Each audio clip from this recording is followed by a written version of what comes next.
ఎన్నికలకు ముందు అలవి కాని హామీలిచ్చారు చంద్రబాబు.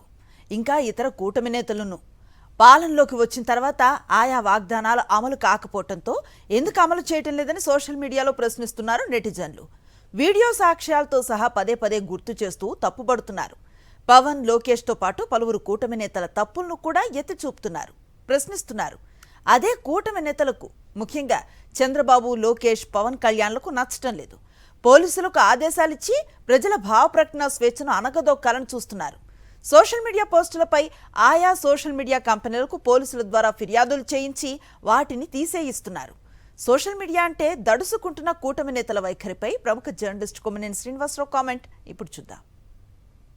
ఆంధ్రప్రదేశ్లో కూటమి సర్కార్ సోషల్ మీడియాకు బాగా భయపడుతున్నట్లుగా ఉంది. ఈ మధ్యకాలంలో సామాజిక మాధ్యమాల్లో వస్తున్న ప్రశ్నలకు జవాబులు ఇవ్వలేక అసలు ప్రశ్నించే వారిని ఏదో రకంగా అణచివేయాలని చంద్రబాబు ప్రభుత్వం ప్రయత్నాలు చేస్తోంది. రెడ్ బుక్ అరాచకాలకు అలవాటు పడిన పోలీస్ వ్యవస్థ అదే పనిలో బిజీగా ఉంటోందన్న విమర్శలు వస్తున్నాయి. ప్రత్యేకించి కూటమి ప్రభుత్వ వైఫల్యాలు, ముఖ్యమంత్రి చంద్రబాబు లేదా ఉప ముఖ్యమంత్రి పవన్ కళ్యాణ్, కీలక మంత్రి లోకేష్లు ప్రస్తుతం చేస్తున్న ప్రకటనలు, గతంలో వారు దాదాపు అవే అంశాలపై వ్యక్తం చేసిన అభిప్రాయాలకు ఉన్న వైరుధ్యాలను ఎత్తి చూపుతుంటే తట్టుకోలేకపోతున్నారన్న అభిప్రాయం సర్వత్రా ఏర్పడుతోంది. ఎల్లో మీడియా ద్వారా ఎంత అనుకూల ప్రచారం చేయించుకుంటున్నా ప్రభుత్వ వైఫల్యాలపై సోషల్ మీడియా ప్రశ్నిస్తూనే ఉంది. అది ప్రభుత్వానికి జీర్ణం కావడం లేదు. సాధారణంగా అభ్యంతరకర పోస్టులు, అసభ్య వ్యాఖ్యలు చేస్తే పోలీసులు చర్యలు తీసుకోవచ్చు. కానీ ఇటీవల ప్రభుత్వానికి వ్యతిరేకంగా చేసే వ్యాఖ్యలను తొలగించే పనిలో పోలీస్ శాఖ పడిందట. ప్రభుత్వానికి ఇబ్బంది అని భావించే పోస్టులను, వీడియోలను తొలగించాలని పోలీసులే గూగుల్, ఫేస్బుక్, ఎక్స్, యూట్యూబ్ తదితర ప్లాట్ఫామ్లకు లేఖలు రాస్తున్నారట. నిజంగానే అభ్యంతరకరమైన పోస్టులు అయితే, వీడియోలు అయితే కోర్టు ఆదేశాల ద్వారా వాటిని తొలగించుకోవడానికి సంబంధిత వ్యక్తులు లేదా సంస్థలు చర్యలు తీసుకుంటాయి. అంత ప్రాసెస్ ఎందుకు అనుకున్నారేమో తెలియదు కానీ నేరుగా పోలీసులనే తమ అధికార బలంతో ప్రయోగిస్తున్నారట. పోలీసులు ఫిర్యాదు చేసిన వెంటనే ఫేస్బుక్ తదితర వేదికలు స్పందిస్తున్నాయట. ఒకవైపు సోషల్ మీడియా యాక్టివిస్టులపై కేసులు పెడుతూ భయపెట్టాలని చూడడం, మరోవైపు ఇలా పోస్టులను తొలగించే పనిని పోలీసులు నిర్వర్తించడంపై సామాజిక మాధ్యమాల్లో చురుగ్గా ఉండేవారు తీవ్రంగా విమర్శిస్తున్నారు. ఏపీలో బలమైన ప్రతిపక్షంగా ఉన్న వైసీపీ సైతం పోలీసుల దుశ్చర్యలపై పోరాటాలు చేస్తోంది. విపక్షంలో ఉన్నప్పుడు చంద్రబాబు, పవన్ కళ్యాణ్ తదితరులు భూముల రీసర్వే, 30,000 మంది మహిళల మిస్సింగ్ వంటి అనేక అంశాలపై అసత్యాలు ప్రచారం చేశారు. టీడీపీ సోషల్ మీడియా, వారికి మద్దతు ఇచ్చే ఎల్లో మీడియా ఆకాశమే హద్దుగా అబద్ధాలు సృష్టించి వదంతులు ప్రచారం చేసింది. అప్పట్లో వారిపై ఈ తరహా కేసులు రాలేదు. కానీ కూటమి అధికారంలోకి రాగానే తమకు వ్యతిరేకంగా సోషల్ మీడియా ఉండకూడదన్నట్లుగా ప్రవర్తించడం ఆరంభించారు. కూటమి సర్కారు ఎందుకు సోషల్ మీడియాలో వచ్చే విమర్శలపై జంకుతోందో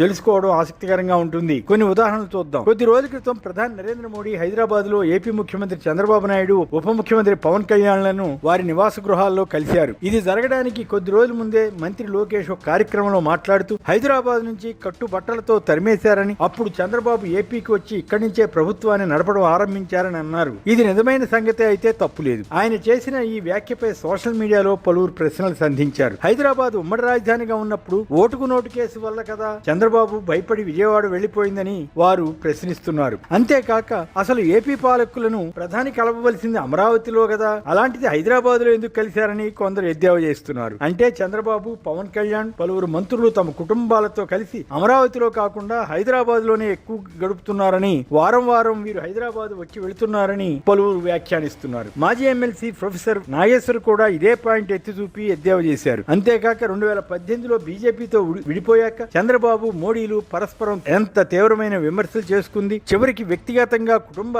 ప్రస్తావనలు కూడా తెలిసింది కూడా సోషల్ మీడియాలో వీడియోల ద్వారా గుర్తు చేస్తున్నారు. 2024 ఏపీ అసెంబ్లీ ఎన్నికల్లో ఈవీఎంల ట్యాంపరింగ్ జరిగిందని, దమ్ముంటే ఎవరైనా చర్చకు రావచ్చని గతంలో చంద్రబాబు ప్రభుత్వంలో మీడియా సలహాదారుగా పనిచేసిన ప్రముఖ మేధావి పరకాల ప్రభాకర్ సవాల్ చేస్తున్నారు. ఎల్లో మీడియా ఈ వార్తలను పట్టించుకోవడం లేదు. చంద్రబాబు ప్రభుత్వం పరకాలు చేసిన వ్యాఖ్యలను ఖండించలేకపోతోంది. దీన్ని ప్రస్తావిస్తూ ఒక యూట్యూబ్ ఛానల్ నిర్వాహకుడు ఒక ప్రశ్న సంధించారు. పరకాల ఇన్ని ఆరోపణలు చేస్తున్నా చంద్రబాబు ప్రభుత్వం కనీసం కేసు కూడా పెట్టలేకపోయిందని, దీన్ని బట్టే పరకాల ఆరోపణలో వాస్తవం ఉందని అనుకోవాల్సి వస్తోందని అన్నారు. గతంలో ఎన్నికల నేపథ్యంలో 2019లో కోల్కతా వెళ్లి మమతా బెనర్జీని బెంగాల్ దుర్గా అని చంద్రబాబు అభివర్ణించారు. మోడీని ఆ రోజున ఢిల్లీ మహిషాసురుడిగా పోల్చుతూ ఆమె చేతిలో చిత్తవుతారని చంద్రబాబు ప్రసంగించారు. అదే చంద్రబాబు చంద్రబాబు ఈసారి బీజేపీ గెలిచిన సందర్భంగా సువేంద్ర అధికారి ప్రమాణ స్వీకారానికి వెళ్లారు. అక్కడ ప్రధాని మోడీకి నమస్కరిస్తున్న తీరుపై వచ్చిన వీడియోలు వైరల్ అయ్యాయి. మంత్రి లోకేష్ కు మద్దతుగా 99 పైసలకే పరిశ్రమలకు భూములు కేటాయించడం గేమ్ చేంజర్ అని చంద్రబాబు అనగానే ఇతర రాష్ట్రాల్లో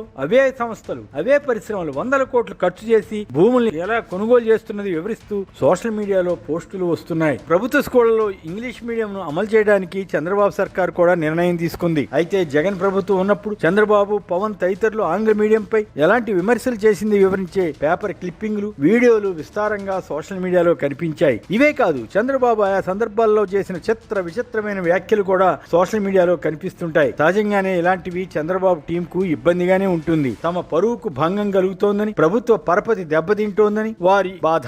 ఇది నేపథ్యం. ఎలాగైనా సోషల్ మీడియాను అణిచివేయడానికి చంద్రబాబు ప్రభుత్వం ప్రయత్నిస్తోందని, ఇది భావస్వేచ్ఛకు విరుద్ధమని మాజీ సీఎం జగన్ వ్యాఖ్యానించారు. దీనిపై ఆయన ఒక ప్రకటన చేస్తూ టీడీపీ మద్దతుదారులతో ఉద్దేశపూర్వకంగా ఫిర్యాదు చేయించడం, ఆ వెంటనే పోలీసులు శరవేగంగా స్పందించడం జరుగుతోందని ఆయన చెప్పారు. తప్పుడు కేసులు పెడుతూ తప్పుడు ఎఫ్ఐఆర్లు నమోదు చేస్తున్నారని జగన్ ఆరోపించారు. అంతేగాక ప్రభుత్వ తప్పులను ఎత్తి చూపుతూ సోషల్ మీడియాలో పోస్ట్ చేసిన అంశాలను అంటే కంటెంట్ ను తొలగించాలని, వారి అకౌంట్లను బ్లాక్ చేయాలని లేదా సస్పెండ్ చేయాలని పోలీసులే సోషల్ మీడియా ప్లాట్ఫామ్లకు నోటీసులు పంపుతున్నారని జగన్ అన్నారు. ఇదంతా వ్యవస్థీకృతంగా సోషల్ మీడియాపై సెన్సార్షిప్ విధించడమేనని జగన్ అభిప్రాయపడ్డారు. జగన్ చేసిన ఈ ఆరోపణలపై ప్రభుత్వం నుంచి గాని పోలీసుల నుంచి గాని ఎలాంటి సమాధానం వచ్చినట్లు కనిపించలేదు. కొద్ది రోజుల క్రితం మాజీ అడ్వకేట్ జనరల్ పొన్నవోలు సుధాకర్ రెడ్డి, మాజీ మంత్రి కన్నబాబులు కూడా పలు ఉదాహరణలు ఇస్తూ పోలీసులు అక్రమంగా సోషల్ మీడియా యాక్టివిస్టులను ఎలా వేధిస్తున్నది వివరించారు. ఇవన్నీ చూస్తే పరిస్థితి ఎలా ఉందంటే, మీరేమన్నా చేసుకోండి, మా మొండి వైఖరి మాదే, మా రెడ్ బుక్ రాజ్యాంగం మాదే, ఏదేమైనా మా తప్పుల్ని ప్రశ్నిస్తే ఊరుకోం అన్నట్లుగా చంద్రబాబు ప్రభుత్వం వ్యవహరిస్తుండడం అత్యంత దుర్మార్గంగా కనిపిస్తుంది. ఈ పరిస్థితి ఎప్పటికి మారేనో.